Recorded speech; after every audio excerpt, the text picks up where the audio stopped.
Olá, boa tarde, minhas amigas e amigos. Estamos dando início a mais uma palestra pelo Grupo Aulas da Vida sob a coordenação de Amália Carvalho de Moraes.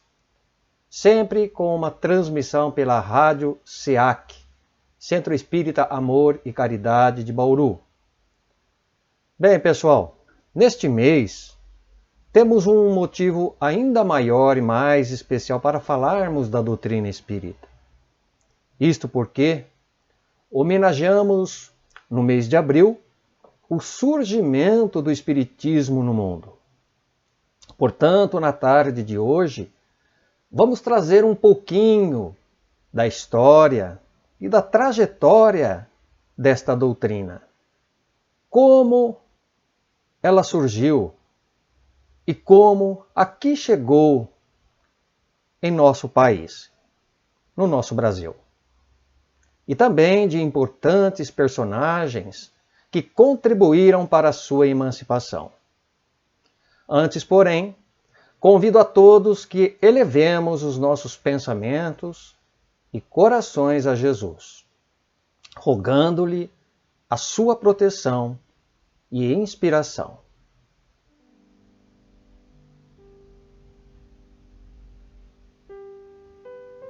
Amado Mestre Jesus,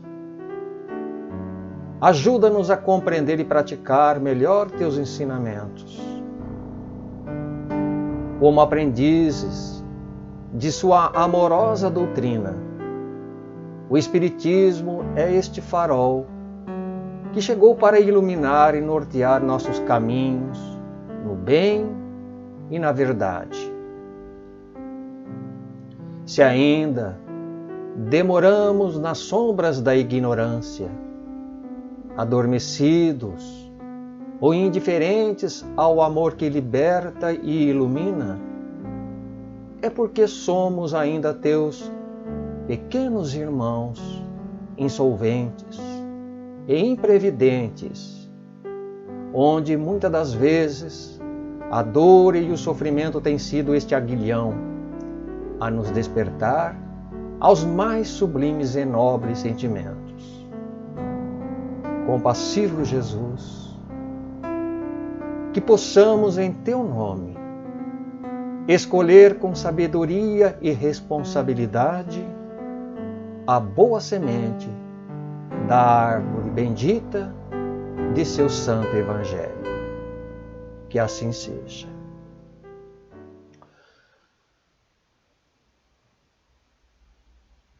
Descreve-nos o apóstolo São João no capítulo 14 do Novo Testamento.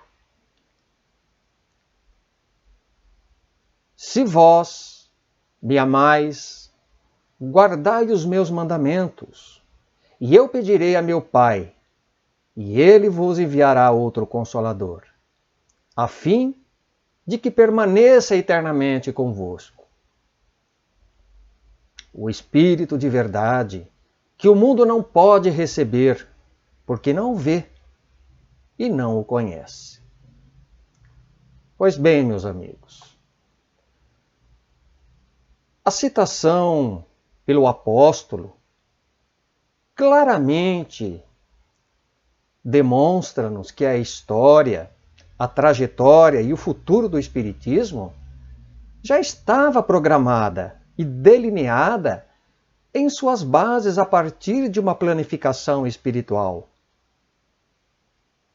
Antes mesmo que o seu advento e revelação viesse a surgir em meados do século XIX em Paris, a imponente cidade capital da França.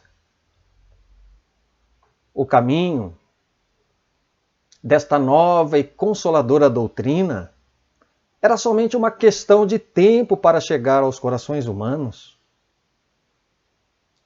Portanto, com a promessa do Cristo Jesus, anunciando a chegada de um novo Consolador, da qual permaneceria eternamente conosco, como ele mesmo dissera, então estaria traçado para o futuro do orbe terreno, não muito distante, a doutrina dos espíritos, ou como queiramos, o espiritismo. Esta que viria a esclarecer por meio da fé raciocinada as dúvidas que nos afligem sobre o porquê de sofrermos, de onde viemos e para onde vamos depois da morte. Com o Espírito da Verdade, presidindo o Espiritismo, os homens mais amadurecidos moralmente e intelectualmente passariam então a compreender sem os atavismos, alegorias e mistérios do passado as leis de amor, justiça e caridade que regem soberanamente todo o universo. Contudo, pouco antes do Espiritismo surgir, no ano de 1857, com o lançamento da primeira edição de O Livro dos Espíritos, foi no vilarejo de Riceville, no estado de Nova York, no ano de 1848, que as primeiras manifestações de efeitos físicos começaram a despertar e chamar a atenção de uma família, a família Fox. Onde ali havia duas meninas, Margaret, de 14 anos, e Kate, de 11. Onde ali ouviam batidas e ruídos que vinham das paredes da residência. Anos depois, então, as irmãs diriam que tudo aquilo não passava de uma farsa, mas acabaram se retratando depois, dizendo que tinham somente negado a história em troca de dinheiro. Lógico que aqui é um resumo da família Fox, do que ocorreu naquele pequeno vilarejo. Quando então, mais tarde, esses fenômenos passariam a serem estudados e pesquisados pelo professor e educador francês Hippolyte Léon Denisard Rivail, mais conhecido pelo cognome de Allan Kardec. Embora, tendo principiado nos Estados Unidos com as irmãs Fox, os fenômenos de efeitos físicos inteligentes e posteriormente na Europa com as mesas que ali batiam, giravam, tornando-se mesmo uma moda e uma febre nos grandes salões da Europa, isso lá no ano de 1850. Então, esses últimos acontecimentos serviram apenas de curiosidade e frívolo divertimento entre os nobres, os burgueses e aquelas senhoras da grande sociedade parisiense. Mas o Espiritismo somente ele ganharia maior notoriedade, credibilidade, respeito e legitimidade a partir de estudos metodológicos, de investigações científicas e filosóficas pelo senhor Allan Kardec. Fatos que estariam relacionados e corroborados no intercâmbio do mundo invisível com o mundo visível, tornando-o mais tarde o codificador da doutrina espírita. Como haviam dito, os espíritos a Kardec, conforme considerações iniciais que encontramos lá na Revista Espírita do ano de 1860, pelo jornalista José Herculano Pires, quando ele disse assim que Paris era a cabeça do espiritismo, e Lyon, sua cidade natal, o coração. Então, nascido no dia 3 de outubro de 1804, dotado de um caráter austero, distinto e racional, o senhor Hippolyte Léon Denisard Rivail, na verdade, ele passaria a investigar e devotar-se mais integralmente seu tempo as pesquisas teóricas e experimentais do espiritismo, como também do magnetismo, no ano de 1854. Isso mesmo. Quando ali contava com 50 anos de idade. E foi a convite do senhor Partier, que era um funcionário público, quando numa das reuniões realizadas ali na residência da senhora Pliny Mason, isto às 20 horas de uma terça-feira do mês de maio do ano de 1855, então que ele presenciou ali aturdido aquelas mesas que pulavam, que corriam pelo aposento. E também ali presenciou de uma tentativa de uma escrita mediúnica, tendo assim, naquele instante, a plena convicção, ou seja, a certeza de que eram os espíritos que queriam se comunicar realmente.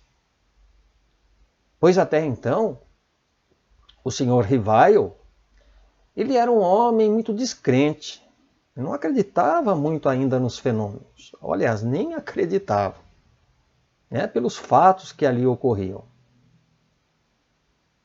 E assim, por muitas vezes, ele presenciou outros fenômenos, tanto ali na casa da senhora Pliny Mason, como noutros lares de Paris.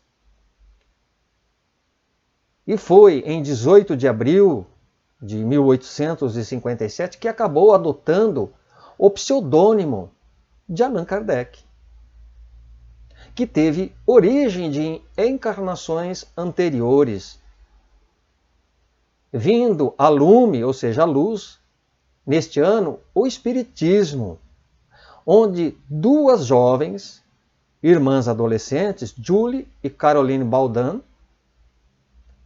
foram as médiuns que mais assiduamente o auxiliaram na preparação e lançamento de O Livro dos Espíritos, que durou cerca de 20 meses para sua conclusão.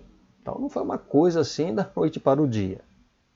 Demandou bastante tempo, trabalhoso realmente. Hermance Diffot e Ruth Céline Jaffé seriam também outras duas relevantes médiuns que contribuíram no seu importante trabalho, sendo que na fase de revisão, quem mais o auxiliou foi a médium Ruth Jaffé. Hermance Diffot caberia o encargo de colaborar na ampliação de O Livro dos Espíritos, quando ali continham apenas 501 perguntas, e depois foram ampliadas para 1018 perguntas. Quando encontramos ali a partir da segunda edição. E também ajudou na publicação do periódico da Revista Espírita. Kardec, ele teve como grande e dedicada companheira a senhora Amélie Gabrielle Boudet, com quem se casaria em 6 de fevereiro de 1832. Amélie, ela foi professora de letras e de belas artes, autora de 3 livros. Então, no período de 1835 a 1840, ali, enquanto o professor Rivaio ele trabalhava como contador, a sua esposa, Madame Amélie, cuidava da preparação de cursos gratuitos que eram ministrados à noite para crianças e jovens na sua residência. E Amélie ela foi considerada, portanto, o seu braço direito, justamente por sustentá-lo na árdua e missionária tarefa.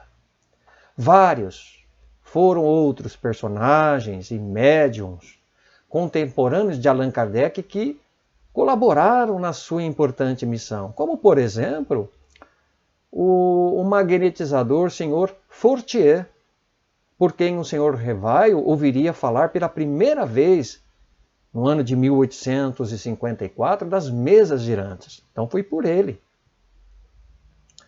Temos também a Aline Carlotti, médium psicográfica e psicofônica, servindo de intermediária para que o Espírito de verdade confirmasse ao professor Rivaio que ele teria a importante missão de realizar o seu trabalho de codificação dos ensinos dos Espíritos.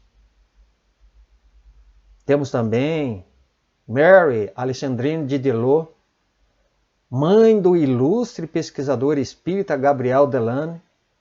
Ela foi médium de psicografia mecânica, que por diversas vezes, vejam que importante trabalho, ela psicografou mensagens e que foram publicadas por Kardec em algumas edições da Revista Espírita. Mas, meus amigos, nós não temos dúvida em afirmar quem mais se destacaram realmente na codificação como grandes colaboradores na consolidação da nova doutrina, com seus notáveis trabalhos, foram o pesquisador Gabriel Delane, filho de pais espíritas. Ele nasceu em berço espírita. E onde ali, desde criança, ele já se encontrava, que já familiarizado com o vocabulário espírita, participando inclusive, de diversas sessões de estudos no grupo familiar. Então foi um início muito importante, para Gabriel Delane. E Kardec ele desencarnou quando Delane ele tinha 12 anos de idade. Em 1883, fundou a revista O Espiritismo. E depois disso, com a reorganização do Espiritismo na França, na companhia de seu pai, fundaram em Paris, no dia 24 de dezembro de 1882, a União Espírita Francesa. Outro também que prestaria imenso contributo e relevante serviço à doutrina seria o astrônomo francês Camille Flammarion, um dos primeiros pesquisadores psíquicos. Flammarion notabilizou-se principalmente com a obra chamada A Pluralidade dos Mundos Habitados, em 1862. E então, a partir desta época, ele começou a escrever livros populares de astronomia e que foram ali traduzidos para diversas línguas. Então, a sua contribuição muito também importante para todos nós. E por fim, o célebre pensador, médium e autodidata francês Léon Denis. Léon Denis, com 16 anos, ele já se destacava como um dos melhores oradores e um dos mais ardentes propagandistas. Ele se tornaria espírita com 18 anos de idade, quando por um hábito que ele tinha de apreciar livros na livraria, ele deparou-se então com um exemplar da obra de Kardec, que era o quê? O Livro dos Espíritos. E dali então ele entregou-se fervorosamente aos estudos. Bom, pessoal, um outro importante pesquisador e professor italiano que merece ser lembrado foi Ernesto Bosano, destacando-se como contribuinte ativo na literatura italiana e francesa sobre o que os fenômenos paranormais a partir da virada do século XIX. No livro Brasil, Coração do Mundo, Pátria do Evangelho, o espírito de Humberto de Campos nos descreve que o Brasil se tornaria o celeiro do Evangelho. O celeiro do Evangelho. Embora tenha repercutido em dezenas de países, como sabemos, o Espiritismo ele não encontrou muito espaço e apoio para disseminar-se nesses lugares. Espiritualistas britânicos e americanos não aceitaram a tese de reencarnação e fizeram ressalvas à religiosidade da doutrina.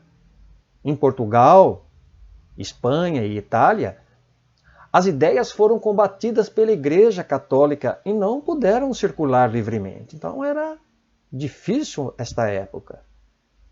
Até mesmo na França, né, considerado o país pioneiro do espiritismo, o interesse ficou restrito a alguns círculos de intelectuais e arrefecendo alguns anos depois, sobretudo quando ocorreu a Primeira Guerra Mundial.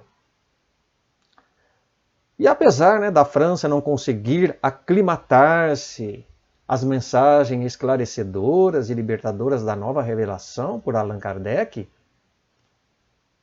devido aos rigores do ceticismo e do materialismo predominante da época, foi em solo tupiniquim, portanto, que era um grupo indígena brasileiro que habitavam a costa do Espírito Santo e do sul da Bahia no século XVI, que os espíritas brasileiros conseguiram iniciar, isto mesmo, e manterem até os dias de hoje uma maior e mais coesa afinidade aos postulados de Allan Kardec.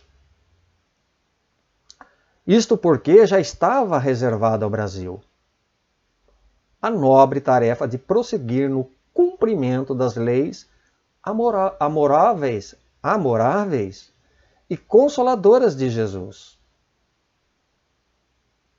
como também estabelecer as rédeas de redenção e reeducação das almas humanas, tendo como guia e protetor do Brasil o espírito Ismael, que é até mesmo segundo a Bíblia, meus irmãos, no livro Gênesis, no capítulo 16, que é atribuído a Moisés, ele seria, segundo o entendimento espírita, o mesmo Ismael, o filho de Abraão com a escrava Agar.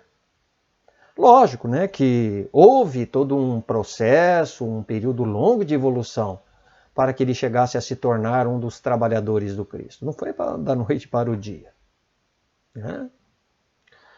E o espírito de Humberto de Campos também nos ilustra neste livro, Brasil, Coração do Mundo, Pátria do Evangelho, que é pela psicografia de Francisco Cândido Xavier, nosso adorável Chico, sobre as diretrizes, né, que estavam sendo traçadas para o Brasil, oportunamente.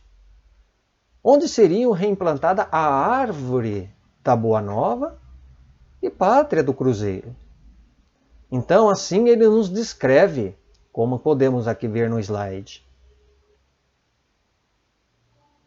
Enquanto na Europa a ideia espiritualista era somente objeto de observações e pesquisas nos laboratórios, ou de grandes discussões estéreis no terreno da filosofia, não obstante os primores morais da codificação kardeciana, o espiritismo penetrava o Brasil com todas as suas características de cristianismo redivivo, levantando as almas para uma nova alvorada de fé.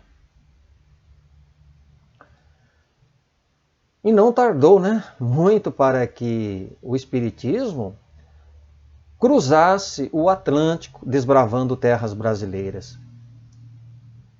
No Brasil, Allan Kardec conquistara desde então inúmeros representantes na colaboração e da propagação de sua codificação, da qual dois dos mais importantes foram os educadores franceses Casimir Liout, diretor do prestigiado Colégio Francês, que traduziu para a língua portuguesa no ano de 1860 o primeiro livro no Brasil, chamado Os Tempos São Chegados.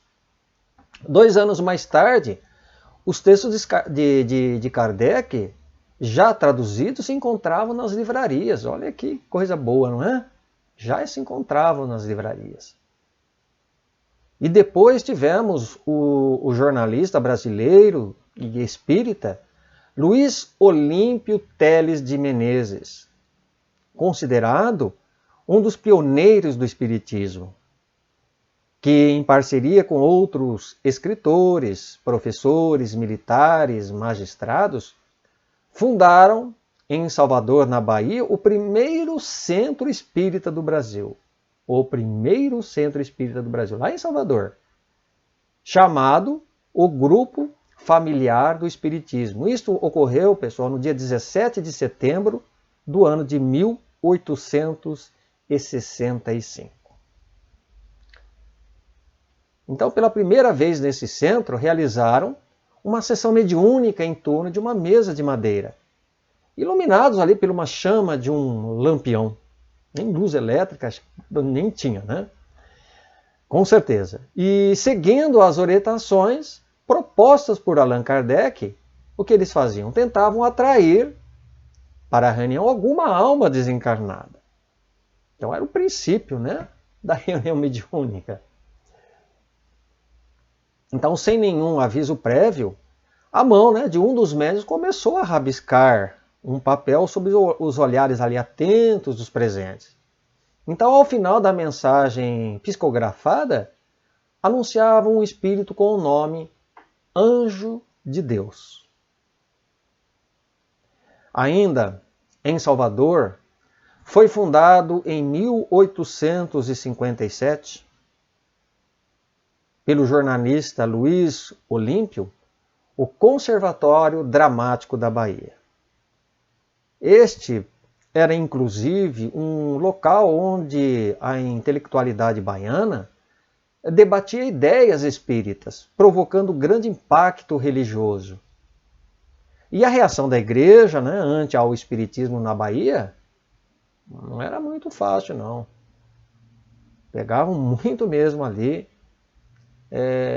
no contrapé, né? Era muito severa, a ponto mesmo de o arcebispo nomear em julho de 1867 uma carta com um título assim, chamado Erros Perniciosos do Espiritismo. Erros perniciosos do Espiritismo. E isso já vinha por uma determinação, vejam, hein, criada desde o ano de 1864, quando o Livro dos Espíritos ele foi incluído, ele foi colocado no Index Librorum Prohibitorum. Ou seja, era uma lista, né, de obras que não podiam ser lidas pelos fiéis católicos. Então, teriam penalizações ali severas. Mas o jornalista, né, Teles de Menezes, ele acabou respondendo com uma outra carta aberta. Mas as perseguições e as hostilizações infundadas não cessaram, sempre prosseguiam, né? Mas não era somente a igreja que se incomodava com a propagação do espiritismo, mas igualmente as famílias que eram donas de escravos, que se mostravam contrariados com a postura abolicionista dos espíritos. Então, eles não queriam, né, a abolição dos escravos, né, mediante aos ensinamentos, ao amor que pregava os ensinamentos do mestre. Bem, e revoltado, então, o que fizeram? Os jornais de Salvador, maldosamente, eles publicaram charges e chacotas contra a classe espírita. Então, sem recuar, Teles de Menezes ele fundou ainda no dia 8 de março de 1869 o primeiro periódico espírita do Brasil, chamado O Eco de Além Túmulo. Era uma publicação bimestral que se escancarou, né, a posição contrária à escravidão. Então era uma mão contrária ali na época, tornando-se numa importante ferramenta de divulgação do espiritismo. No Brasil, o avanço do espiritismo foi surpreendente desde os seus primeiros anos, como o próprio Allan Kardec festejou ao afirmar na edição do ano de 1864, no mês de julho. Isso está lá na Revista Espírita, como a gente vai ler agora. Olha lá. Constatamos com satisfação que a ideia espírita faz sensíveis progressos no Rio de Janeiro, onde conta numerosos representantes fervorosos e devotados. E não foi somente isso, meus amigos, pois nos tempos do Brasil Imperial do século XIX, o fenômeno das mesas girantes era visto com muita curiosidade. Nessa época, os periódicos chamados Jornal do Comércio, Diário de Pernambuco e o Cearense, o que eles faziam?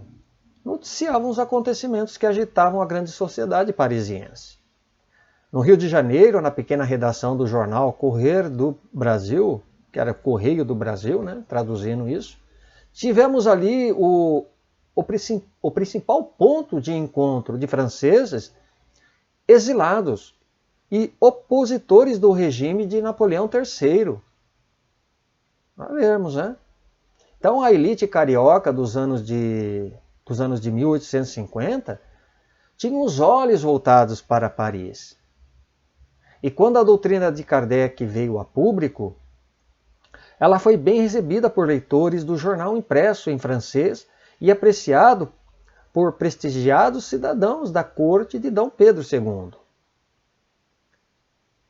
Em janeiro do ano de 1875, no Rio de Janeiro, foi lançado o segundo periódico da Revista Espírita pelo grupo Confúcio, que mensalmente era publicada dentro dos moldes da revista francesa por Allan Kardec.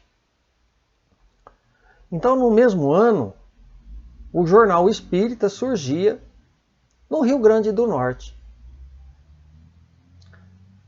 Em 1881, a Sociedade Acadêmica Deus, Cristo e Caridade fundou a sua própria revista na capital fluminense. Então a capital carioca ali estava, né, na sua grande luta para difundir, o seu grande trabalho de trazer à tona, de trazer com mais força, com vigor, o espiritismo, né, que teria nascido em terras francesas. Foi também na capital carioca que o português Augusto Elias da Silva, ele montou uma pequena redação e, incentivado, né, por sua esposa, utilizando dos próprios recursos financeiros, ele lançou em 21 de janeiro de 1883 a revista Reformador. É uma revista que é veiculada e divulgada, revista espírita, até hoje. É uma revista antiga que circula no país, como nós podemos ver aqui. Olha aí. Temos aí, né, do nosso lado esquerdo, essa foi a primeira revista espírita criada no ano de 1883. E ao lado aí eu coloquei, né, a mais recente, aí, ano 2021. Né, só para termos uma ideia. Tá bom, pessoal? Então as publicações foram importantes justamente para quê? Rebater as fortes críticas que começavam a serem recebidas pela igreja. Pelo bispo do Rio de Janeiro, que chamava-se Dom Pedro Maria de Lacerda, publicando em 1881 um texto onde chamava os espíritas de possessos, dementes e alucinados. Então esses eram os adjetivos, né, que este bispo ele atribuía aos espíritas na época. E não satisfeito, né, em golpear ferozmente a causa espírita, não contente só por isso, o que ele fez no ano seguinte? Disse que era preciso odiar os espíritas por dever de consciência. Vejam que a perseguição ela já vem de longa época. Então é muito comum encontrarmos ainda nos dias atuais, principalmente em cidades pequenas do interior, aquelas agremiações religiosas que persistem em combater com duras críticas o espiritismo. Mas naqueles tempos mais recuados, sabemos que o preconceito e a discriminação era muito mais forte e dominante. Onde os grupos espíritas, para evitar a perseguição, eles precisavam o quê? Despistar as práticas religiosas de seus contraditores, dizendo que a doutrina era apenas de cunho científico. Porque se falasse que era de cunho religioso, meu Deus do céu, não é? Eram coisas terríveis que ocorriam. E para o movimento espírita não perder sua força e união, o fotógrafo português, radicado no Rio de Janeiro e pioneiro do espiritismo no Brasil, Augusto Elias da Silva, ele convocou algumas lideranças para um encontro na sua casa, defendendo e propondo a criação de uma nova e ampla federação que integrasse todos os grupos espíritas existentes. Quando então, meus amigos, no dia 1º de janeiro de 1884, foi criada a tão conhecida Federação Espírita Brasileira, a FEB. E no final do século XIX, os centros espíritas passaram a oferecer tratamento homeopático e espiritual aos pobres e escravos que não conseguiam outro tipo de atendimento. Então, reservado apenas para a classe elitizada de homens proeminentes do berço europeu, o espiritismo brasileiro abriria espaço e entrada para as pessoas simples que desejassem conhecer a doutrina.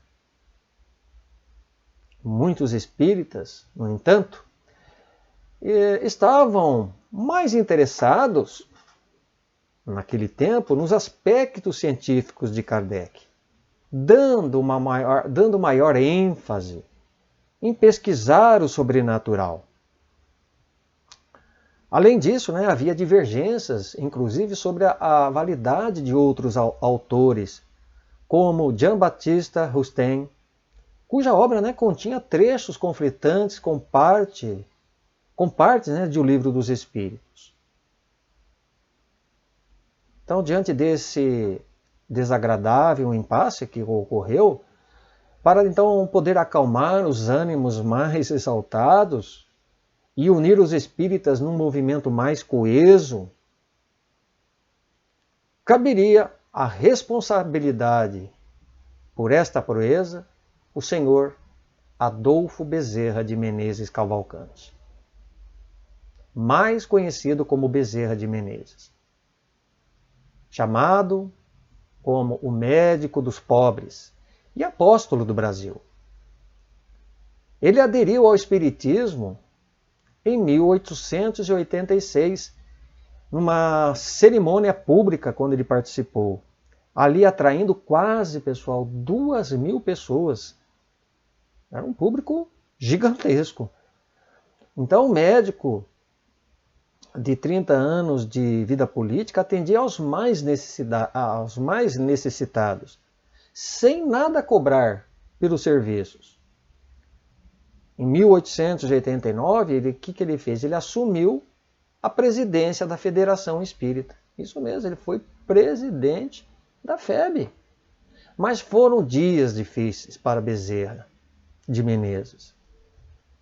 Foram dias difíceis, pois ele teve que confrontar-se com diretores ignorantes, ríspidos, que deturpavam os ideais e ideias do espiritismo de forma fanática e nociva, apesar de bem intencionados que eram essas pessoas, mas sem conhecerem bem a codificação de Allan Kardec.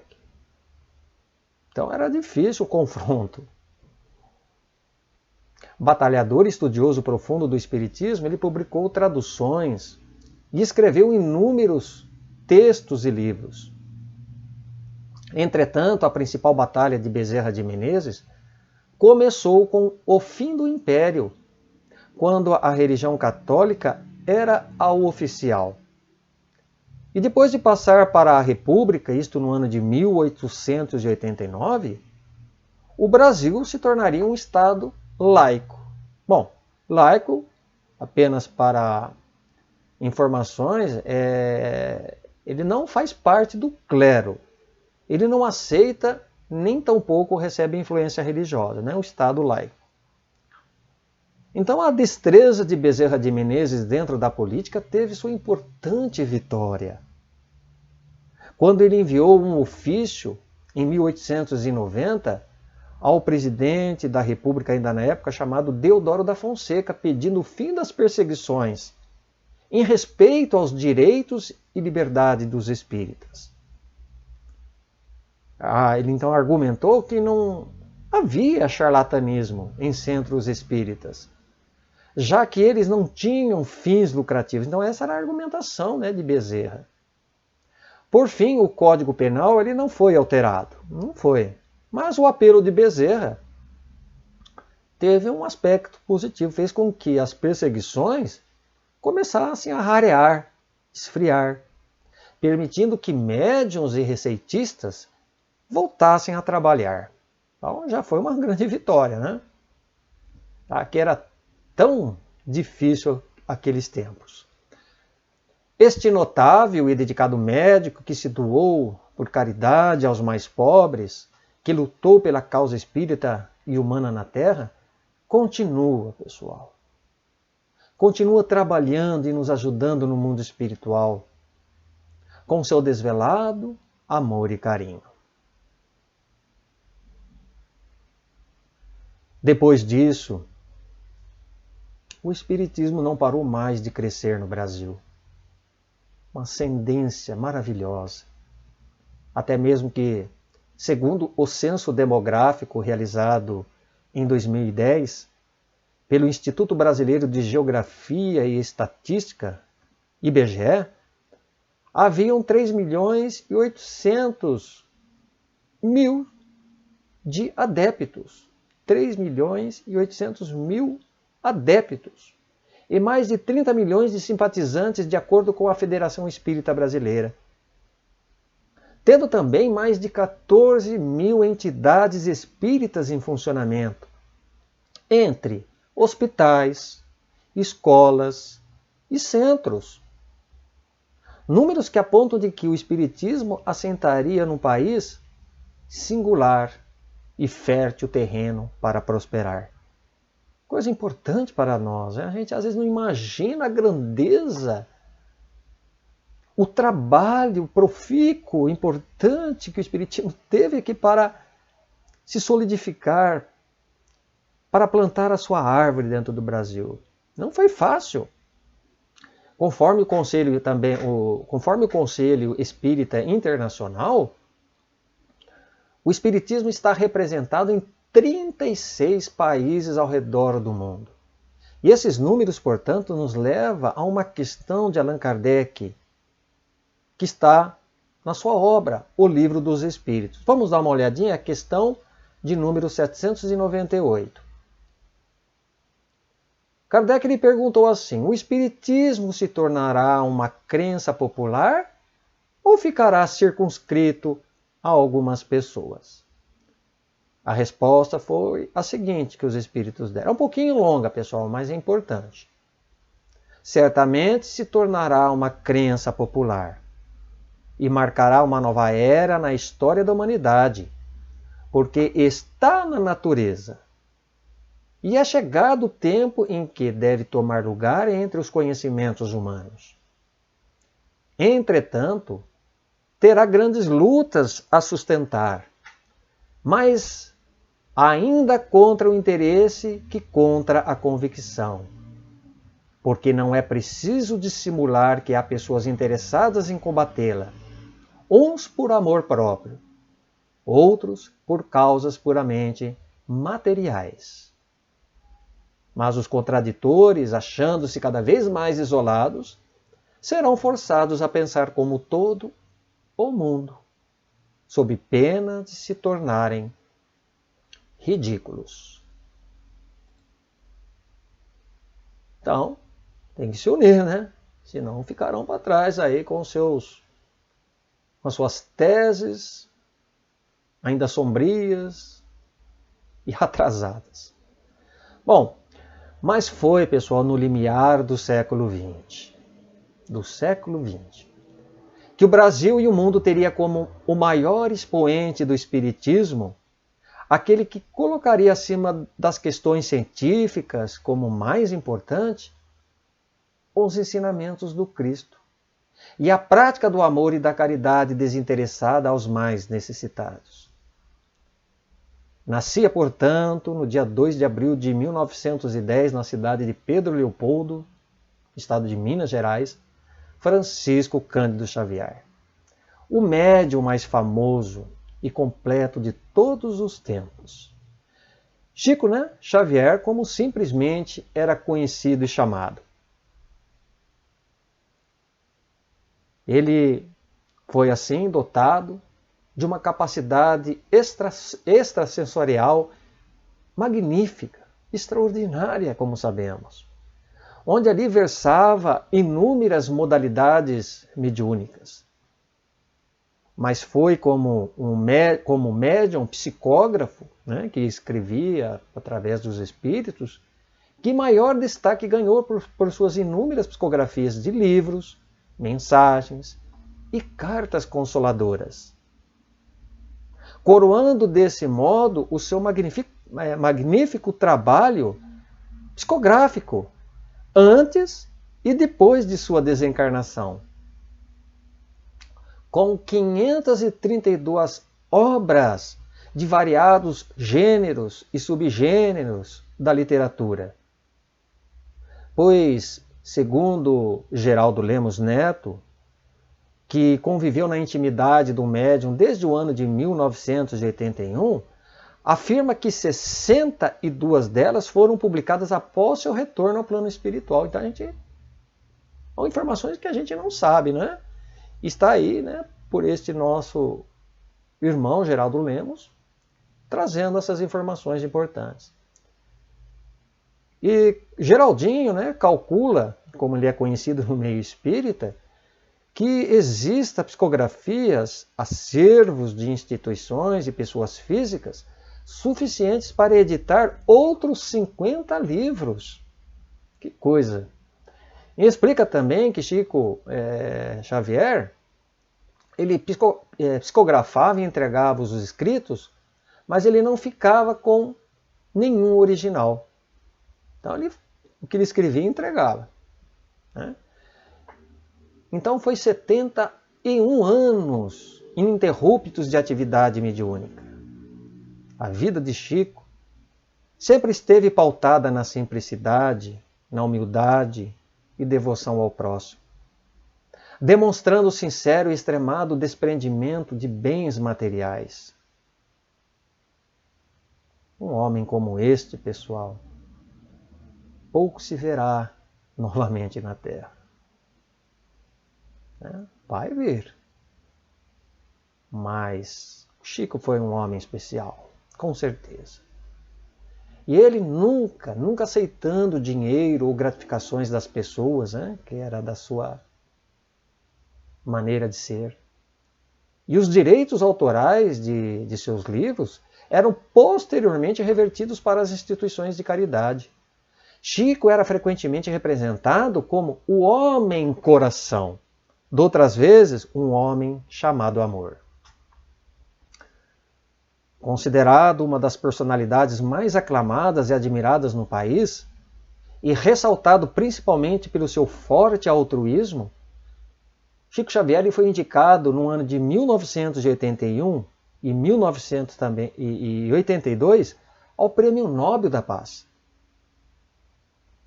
Em outubro de 2012, ele foi eleito pelo SBT como o maior brasileiro de todos os tempos, com 71,4% dos votos. 71,4%, vencendo inclusive Santos Dumont e Princesa Isabel, que também ali disputaram a final do programa. Não era para ser maior do que ninguém, mas pelo seu caráter, pelo seu carisma, pelo seu amor, sua dedicação ao próximo, não tinha que dar outro, né?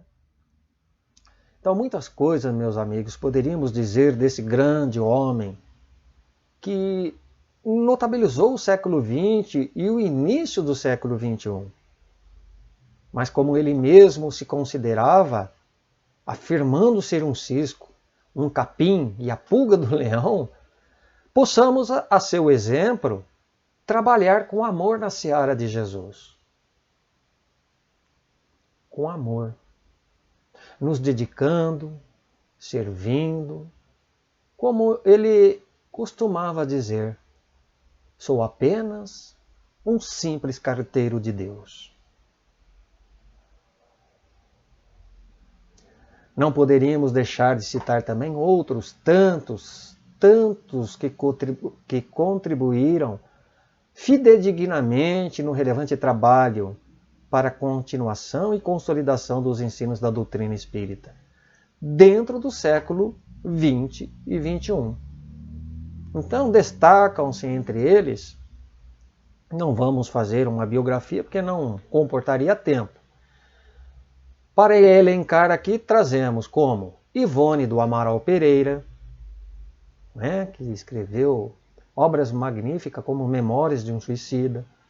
Tivemos Maria Dolores, Ana Rebelo Prado, Alta de Souza, Anália Franco, Irma de Castro Rocha, conhecida como Meimei, Martins Peralva, Inácio Bittencourt, Caibar Schutel, Eurípides Barçanufo, Divaldo Pereira Franco, José Raul Teixeira, Marlene Nobre, ela que foi a fundadora e presidente da AME, Associação Médico Espírita, Heloísa Pires, Sueli Caldas Schubert e Herculano Pires. Herculano Pires foi pai da Heloísa Pires, que ainda está entre nós, Heloísa Pires. Mas, com relação ao Herculano Pires, vale destacar, ele foi um renomado jornalista, filósofo, educador, escritor e tradutor brasileiro. Foi um dos mais ativos divulgadores do espiritismo no país, o Herculano. Traduziu os escritos de Allan Kardec e escreveu tanto estudos filosóficos quanto obras literárias inspiradas na doutrina espírita. Bom, pessoal, agora como um nato bauruense, que eu sou, a cidade de Bauru, a nossa cidade querida, cidade sem limites, tem igualmente a sua história e trajetória dentro do espiritismo, onde tivemos a grande alegria e o privilégio de termos dois grandes espíritas e amigos conhecidos nacionalmente e que trabalharam afinco em prol da doutrina.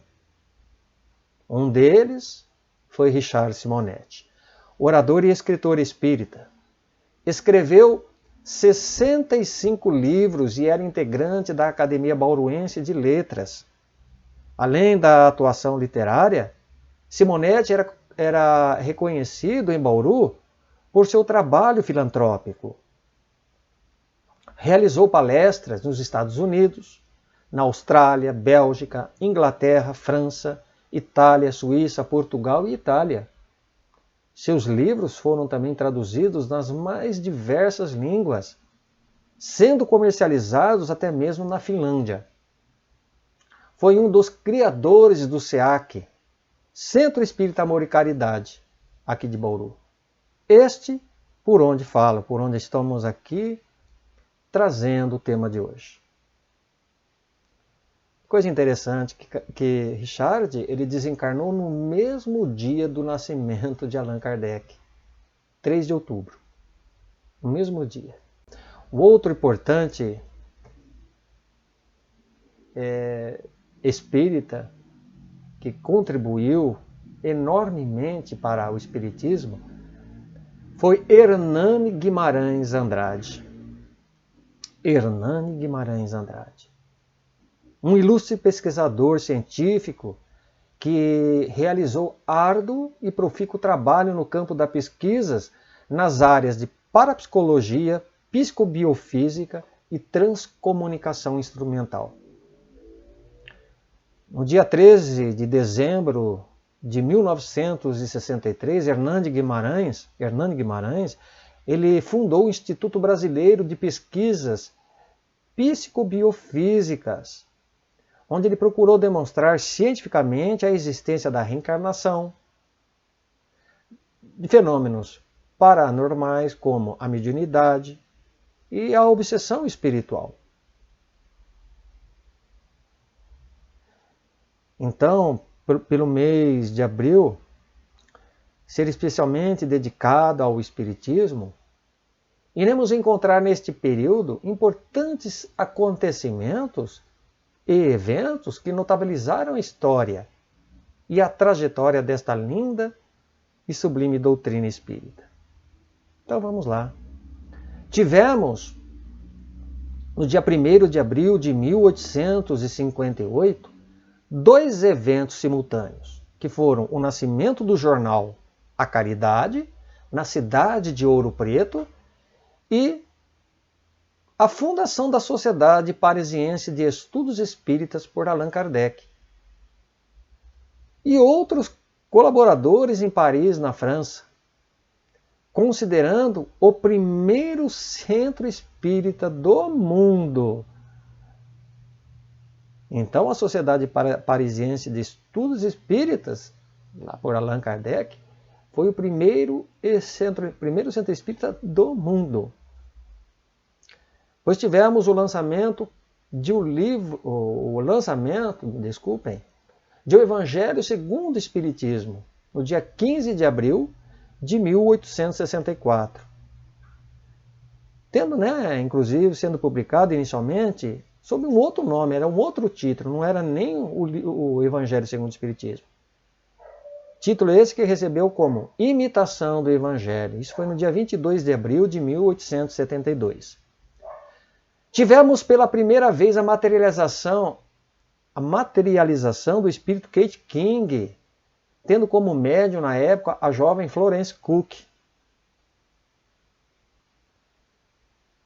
Foi apresentado também no Senado dos Estados Unidos um projeto de lei pelo senador James Whitley, que a partir do dia 7 de abril de 1926 seria então concedido aos médiuns o direito de exercerem livremente os seus dons mediúnicos. Olha que coisa importantíssima também.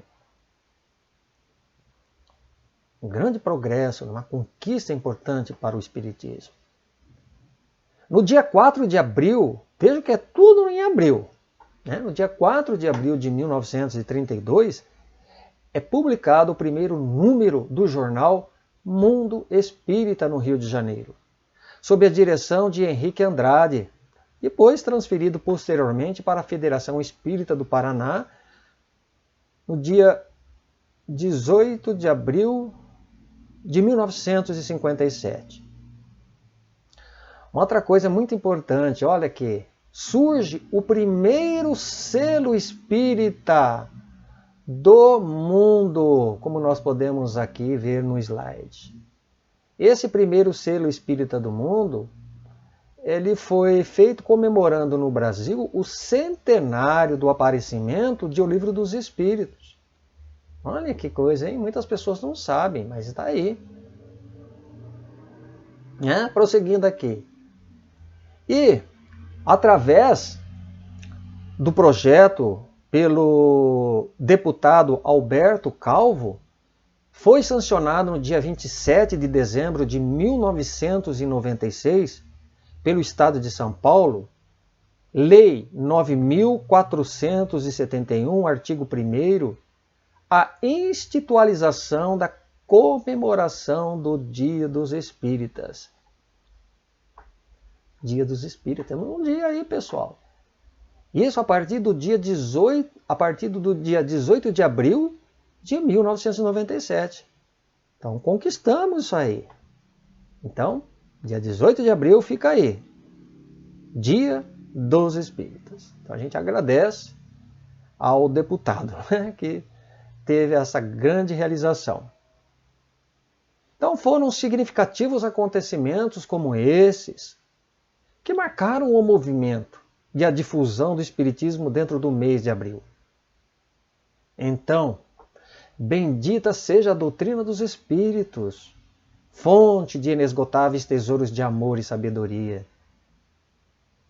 Mesmo que sendo de forma anônima, pequenina e despretensiosa, não desprezemos o valioso concurso do trabalho no bem, meus amigos. Que porventura chegarem às nossas mãos, como até mesmo nesta parábola que se encontra na Revista Espírita de Allan Kardec, de dezembro de 1859, onde havia um homem rico e generoso, e encontrando no seu caminho 3 infelizes cegos, exaustos, de fome e fadiga, ofereceu a cada um deles uma moeda de ouro. O primeiro cego de nascença, amargurado pela miséria, nem mesmo abriu a mão. Dizia ele que jamais tinha visto um rico oferecer ouro a um mendigo. Isto era impossível, afirmava ele. Já o segundo cego, estendendo maquinalmente a mão, logo em seguida repeliu a oferta que lhe fazia. Como o seu primeiro amigo, ele considerava aquilo tudo uma ilusão, uma brincadeira de mau gosto. Ou seja, numa palavra, para ele a moeda era falsa. Agora, ao contrário, o terceiro cego, cheio de fé em Deus e de inteligência, ele tomou a moeda, apalpou-a e levantou-se. E abençoando o benfeitor, partiu para a cidade vizinha, a fim de adquirir o que faltava à sua existência. Diante disso, nos ensina a parábola que os homens são os cegos. O Espiritismo é o ouro. Muito obrigado pela presença aqui virtual, a todos que nos acompanharam, e que possamos então engrandecer nossos corações com esta bendita doutrina que vem nos convidar à proposta maior do Cristo, que é o amor ao nosso próximo como a nós mesmos. Muito obrigado, paz a todos.